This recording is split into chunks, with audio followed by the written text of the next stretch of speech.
Okay. Hello and welcome to Kabbalistic Astrology, the weekly world forecast. And this is Matt Taylor. My name is Nicola Ercolani, and we are doing this podcast to give you an astrological update from Matt for the week. And I give some details with energetics, mystics, etc., coaching tools, so you can like surf the wave of life instead of like being underwater all the time. Hi Matt, how are you this week? Well, good. I feel a little bit underwater, but I think I'm all right. I mean, most people have a little thing around their full moon, but I always find the new moon a little bit more, for me, a little bit more populating. So yes, I need to breathe and drink water and go slow and remember my name. It's really gorgeous. That's good. Yes. So yeah, we'll start, right? Well, there's the clue, isn't it? It's the new moon. So new moon of Scorpio, the second sign of the soul's new year and the 8th sign of the astrological year. Scorpio is very famous, isn't it? It's like if you're a Scorpio, people know what that means. But here, let's not look so much at the people who are Scorpio, but perhaps what is the energetic cycle that we're going to go into. Everybody's going to go into Scorpio.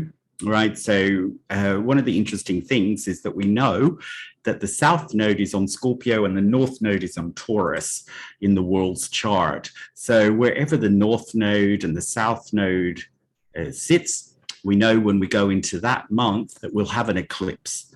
The eclipses connect with the nodes. So South Node is in Scorpio. So this year we have a Scorpio eclipse. We're having a new moon eclipse. Now, where the new moon is happening is on 2 degrees Scorpio. The South Node is on 13 degrees. So they're not close enough to be a full eclipse. It's a partial eclipse, but still strong enough to, bring in the eclipse energy. What is the eclipse energy? Karmically, transcendentally, Kabbalistically, it's really connecting to opportunities to see subconscious or illuminate areas of our lives that are otherwise dark. So it's bringing things to light that we're not conscious to, that we don't see, that we don't address, that we need to address. Embedded karmic issue, right, that we're not aware of, because if we have an embedded karmic issue, we don't know we have it, we think it's normal, right? So here we're really brought into those sorts of awarenesses. Now, eclipses start 8 days before. They don't start like most people think, oh, it's a new moon today or an eclipse today, so it's happening now.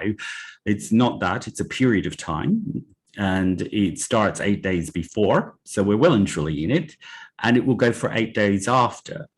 Now, after that, we'll have a full moon eclipse, and that will start 8 days before and go 8 days after. So all in all, eclipse periods are 32 days. Yeah. So they're a month, more or less. So we are in the eclipse energy for a month. Okay. So as I say, the eclipse energies are really working on old karmic issue whenever we had them. Now, Scorpio is about going in deeper.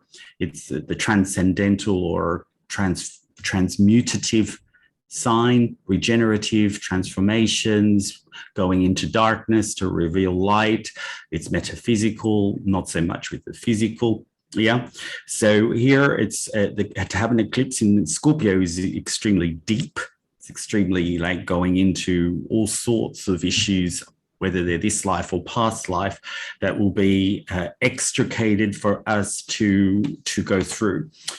So what is also really interesting about this new moon is that it is conjunct Venus. So the moon, the sun, and Venus are all exactly on 2 degrees Scorpio. Now, if you have something around 0, 1, 2, 3, 4, 5 degrees Scorpio in your own chart, you're going to feel it very, very strongly. Depends what planet or asteroid it is in your chart. You will feel that particular energy very strongly. If you don't, you're still going to feel it, right? Now, Venus in Scorpio is a little bit odd because Venus is a little bit more with the earthy energies, right? It's relationships, finances, your body and health, and how you balance your life, right? It's really only that those things only exist in this physical reality. They don't exist in other universes because we don't have physicality. So Venus is really the planet that rules over all the things that we like about Earth, what we want to get right, yeah, what we want to have, what we want to enjoy, what we want to get pleasure from. So Venus is bringing in this energy, but it's in a sign that is metaphysical. So the two are either balancing each other out because one is a lighter, more physical energy, the other one being a more deeper, profound metaphysical energy. Or if we're not conscious, they're driving us into the extremes of each other, because Scorpio is a very extreme sign as well. So like it deals with darkness and light, and that's an extreme. People who are Scorpios are very extreme in their emotions. Everything is a crisis. Now, if we take that to the South Node, and what are we with South Node is old issues. What are we calling everything? A crisis, right? Energy crisis, climate crisis, economic crisis, all of this. Crisis. Yeah, everything is a crisis, because this is how we experience things on a deeper level. This is what we hold. We hold traumas and crises deep, but we put them deeper. We put them in the subconscious because they're usually too fearful for us to address, right? So for the South Node to be in Scorpio at the moment, it means that we're dealing with things that we've repressed or put away, or too difficult for us to face in the conscious reality. The moon is the subconscious reality. So of course, when we have an eclipse, we're bringing things up from the subconscious, and also because we're in the month of Scorpio. So that sets the scene that we're going through a very psychological, sexual, old trauma, old karma kind of month, particularly around issues with Venus, which are relationships, finances, health, and work-life balance, or life balance. What I see, I'm currently still in England, and I arrived in England the day the eclipse portal started. Ah, right. And I'm still here until tomorrow, which is new moon in Scorpio. It's a Tuesday. And what I can really feel here is this eclipse window is opening up a lot of very old mother wound trauma. I can see that in many people. Some are my clients, but also others that I meet, that I talk to, that this very deep old mother wound that a lot of physical bodies hold, or you can like experience a mother wound in sense of that your mother wasn't like very nourishing, or your mom was not like always there, or like something like that. But it doesn't have to be. It's also the way how you relate to your own mothering yourself. How well do you take care of yourself? How well do you do the things for yourself that are like good for you, healthy for you, all of that. And what I see like popping up at the moment, like in a bigger way, is this mother wound in people, that they're currently kind of having troubles or suffering with their own ability to nurture, to mother themselves. And therefore, what they see then is the reflection of the self-hate, because only a person who is able to be to hold integrity with themselves, with their own wishes, their own goals and needs, and then and the mothers like nurtures that way, does the steps that the person has to do, then like there's a true liberation in there. But as long as you're like still you want one thing, but you don't want to do the stuff to go there, and then this is where you create self-hate, disrespect, and this is how you attract also disrespect and these unnice situations on the outside world. And I think this is the big topic at the moment in the collective, in a lot of people, that your inner mother wound is currently, this eclipse, what I see in this eclipse, that this is very, very much amplified and therefore wants to be seen. That's exactly a big issue of this moon. So if we break it down, we've got the sun, moon, and Venus all popping together. Mm-hmm. And as I explained, we've got the sun and moon when they're in an eclipse, always highlighting the subconscious. So the sun is the conscious, the moon is the unconscious, and so the sun is shining into the unconscious. And the sun is very healing energy as well. It's it's a fire energy. It's very healing. It's very illuminating. It's very bringing things up from the dark, which is what the moon is. It rises from the dark. No, let's break it down the other way. So the sun with Venus is bringing more of the financial and the properties that you might have, things that you have. It's bringing and harmonies with that. So if you are going through more financial issue, which we all are, that is a global issue right now, is economic crisis, right? We are inflation, but not earning so much, but mortgages going up, but the house price is not. It's very discombobulated, right? There's nothing matching. It's all over the shop, right? So we are not in harmony. It's very dissected, no? Which is always the prelude to, of course, harmony. But that is the Sun Venus is like looking at those financial issues more. The Moon Venus is exactly what you're talking to. It's the mother energy, the feminine, the relationships, the spouse, how we show up in relationships, particularly as the moon rules the nation, the country, the home, and the mother. So, we could be having, challenges about where we're living or what home we're in or what country we're in, or as you said, a lot of nurturing roots kind of energy, which comes through the mother. All right. So here, this well-being kind of Venus energy is really shining across all of the key 4 sectors that we have in our life: relationships, finances, health, and balance. So Venus in Scorpio is really about healing. A lot of also what Scorpio holds is a lot of old abuse issues, betrayal issues. So Venus is bringing in like a lot of physical healing to that, and the moon will bring in a lot more of a deeper healing to that. So we will see things that maybe it didn't happen in this life, but happened in a past life that are related to abuse, control, power, these kind of Scorpio issues also coming up. So we're really looking at breaking old embedded karma, particularly around relationships and finances and your own well-being.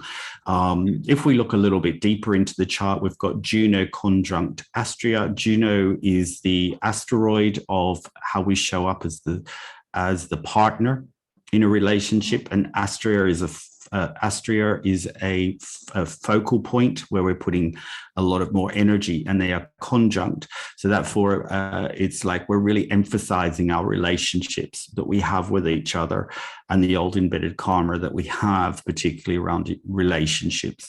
So this is another kind of moment where we're going into a deeper relationship cycle. Yeah. Now, as we said, the moon is prominent with the Venus. So it's going to bring up particularly relationships that we have with women, i.e. your mother, your sister, if you're a woman yourself, Yeah. So or the feminine within you. Yes, could be the feminine within you, exactly, like how you mother yourself, exactly. Mm-hmm. So that's super interesting. One of the other things that's happening is that even though it's a little bit off, this month, because even though we are going into Scorpio, the rising is Sagittarius. So Sagittarius rising means that Jupiter is ruling the chart. So let's look at what Jupiter is doing. Jupiter is retrograding back into Pisces as we speak. So it was in Aries, it went into retrograde, which means it's doing a loop around, and a part of that loop covers over Pisces. So this means we're looking at truth. Right, Pisces and Jupiter. Jupiter rules Pisces. They bring out the truth, the spiritual truth, though, the real truth. Yeah, not the kind of mental or logical truth, which is never truth. It's bringing out spiritual truth and revealing all of the things that we hold deep. So it very much connects into Scorpio energy, which is going deep, because Pisces and Scorpio are water signs. So this is a deeper energy that we're going into this month.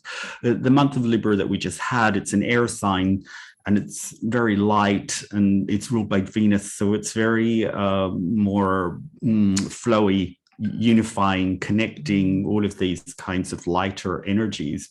And so now we're going completely the other way. So I feel here that Jupiter in with this combination is also bringing up where I was betrayed, where I was not treated correctly, where there's maybe injustices. Jupiter rules a lot of justice energy, or fairness energy as well as Venus. So they're bringing up balance where things were not correct. Now, often in the 1%, or in this physical reality, we can say, yes, I was treated this way and abused. And of course, we have to heal on that. But we have to also see the bigger picture, which is that maybe in a past life, we were the perpetrator, and we were the, and we're balancing out through the cosmic justice of experiencing things from different sides. So this will bring up issues, from the 360 degrees, that we're able to see the whole perspective of this and be able to really transform at the deeper level. Scorpio in Aramaic is called Mar Sheshvan. So Mar means bitter. When you invert the letters to Ram, it means sweetness. So we're able to go this month into the bitterness of our lives, into the deeper traumas, pains, all of that stuff, and transform it into a beautiful light, especially with Venus being there and Jupiter going back into Pluto. So it helps us go deep into the pain, deep into the injustices, unfairnesses, the way people treated me, the things that I don't have, all of that, but not for the purpose of feeling like poor me or victimy, but for the purpose of transformation. No, so totally. Yeah. So this is very powerful on this particular energy that we're going into. In Kundalini Yoga, it's really interesting. The Jupiter finger is your index finger. And the Jupiter finger is very often used together with the thumb, which is Mars. It's the ego, it's the I identity, it's the me. And you put Jupiter and Mars together. And then with Jupiter and Mars together, we call that the Gyan Mudra. And this is like when you want to invoke higher knowledge. So in Jupiter in yogic science stands for this higher wisdom, this higher knowledge. And what I see in this month as well, like what I personally experienced now here also in England and in there is currently an availability of many different layers of truth. And I know that might sound a little bit strange, but at the moment here in England, in Great Britain, where I am, there are like many different layers of reality. There's of course the normal world, and we all like do the normal things in underground and overgrounds and wherever we do and whatever we do, normal life. But then there is like kind of a very big window open, a magical window, a mystical window as well, where there is an access currently available to higher mysticisms, higher magical knowledge. And for those of you that are interested in these type of, vibes and more like kind of the mystical part of the human incarnation, this is a really, really good window to receive new higher knowledge about mysticism and spirituality. And then what I also see, there is currently here in London, very, very big, but also in whole England, I would say, what I saw so far is there is a big, big opening for the old mystic knowledge of the Egyptians. You see here in London, there is like in the British Museum, there is this huge Egyptian show where like they have like certain sarcophags and etc. etc. There is like pictures of Egyptian mummies and Egyptian goddesses and gods like everywhere in London, like plastered on the walls. And so there are at the moment very many layers, more than normally available, of different kind of realities. And what I feel is very interesting about that, that's probably also usually the case for someone that is very spiritual, but they're currently like interwoven with each other. So you can really go deep into what does for example, in my case now, what I'm studying is I was at St. Paul's Cathedral, which is a cathedral which holds a lot of, it has a crypta underneath, and there are a lot of bodies buried in the grounds of St. Paul's Cathedral.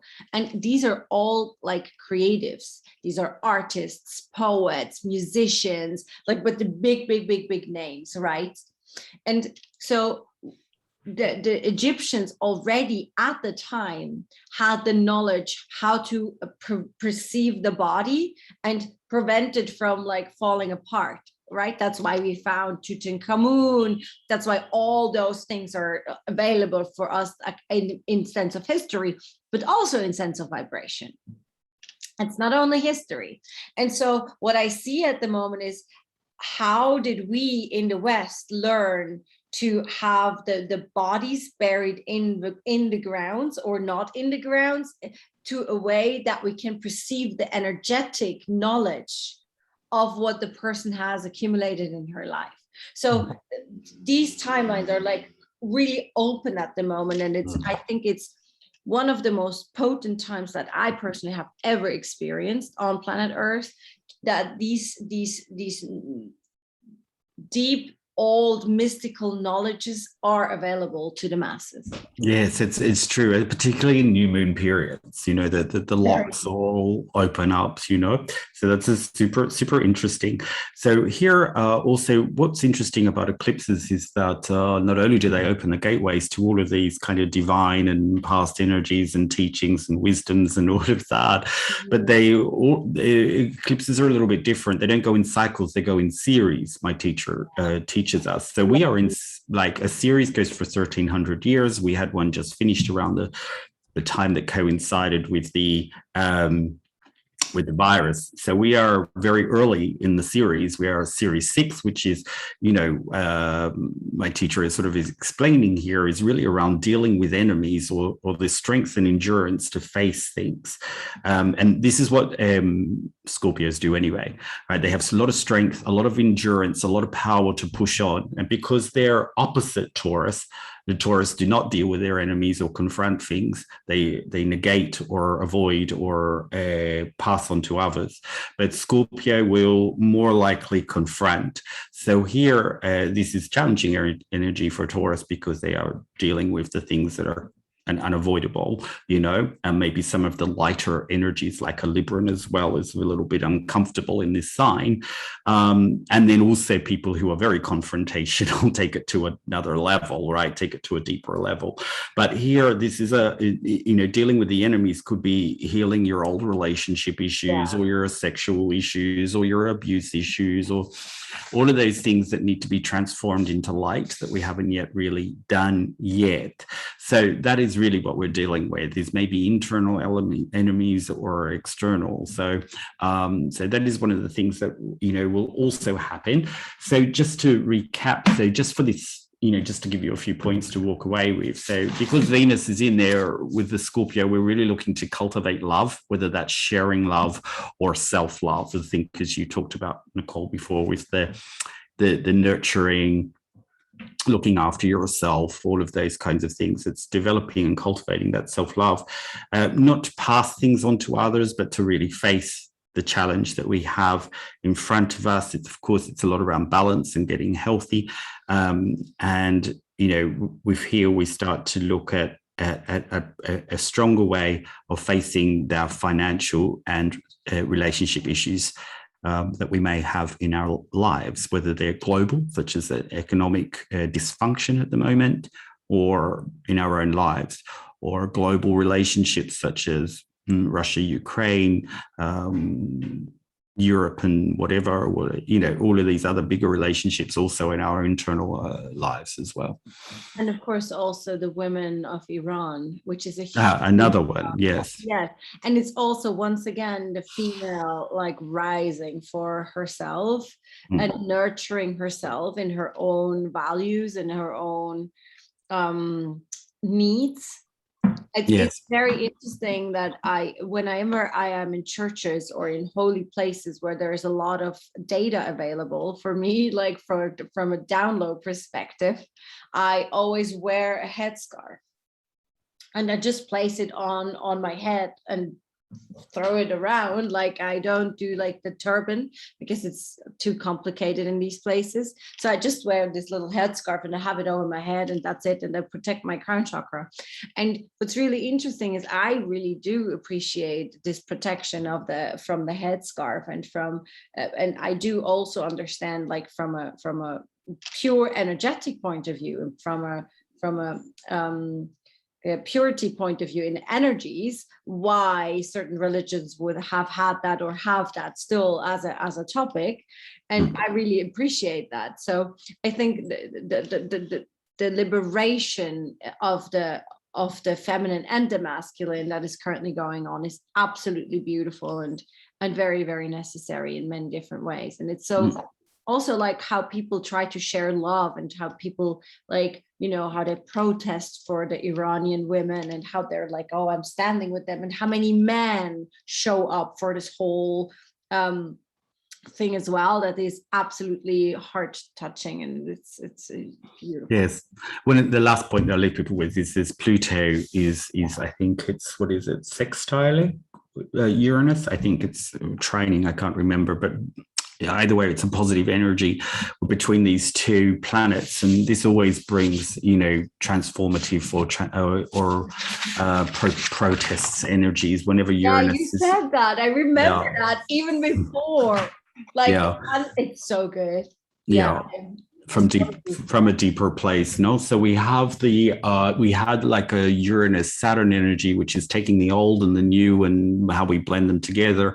Now the Uranus Pluto is how we take the deeper inside of us and really transform that and break free from those things, because Uranus is a lot about breaking free and progressing and moving forward, where Pluto and Saturn are more about the past or the inner or the old or the unresolved. So they're interesting dynamics at the moment. A lot of dynamics that are very interesting. Yeah. And I think also it's like, to come back to your like entrance statement about the sun and the moon and Venus on 2 degrees Scorpio. Like, in yoga, the sun is considered more masculine energy, more masculine structure, space holding energy, healing energy, light, and the moon is considered Ma, the female energy. It's Ra and Ma, and these two energies run basically the planet, and the eclipse allows you with a diagonal frequency to like really like get in change in these other vibrations. And they call it like also a Venus gate, when Venus is like doing a certain kind of opening of higher love. So the more like at the moment I feel prayers, mantra chanting, meditations, light some candles. It's Diwali today. It's a Monday to October 24th. It's a light festival. There's a lot of light available when you want to connect to it. It's all about free will. I always say to my clients, well, it's free will country on this planet. So you do you. You just have to make a decision and access your free will, and then you're good. And so for me, this week is about prayers, about chanting, about love, spreading love, sharing love, but also like be very in integrity with your own values and your own, what you want to do, and then just do that. And just, why you said that's put up another thing is that what the Kabbalists say about the new moon of Scorpio is it's the strongest and most potent moon for starting new things. So if if you want to, if you've got anything you want to start, or maybe you have started, but you want to take it to a new level, or you want to inject new energy into something, this is the strongest new moon that we have in the year. Lovely. All right.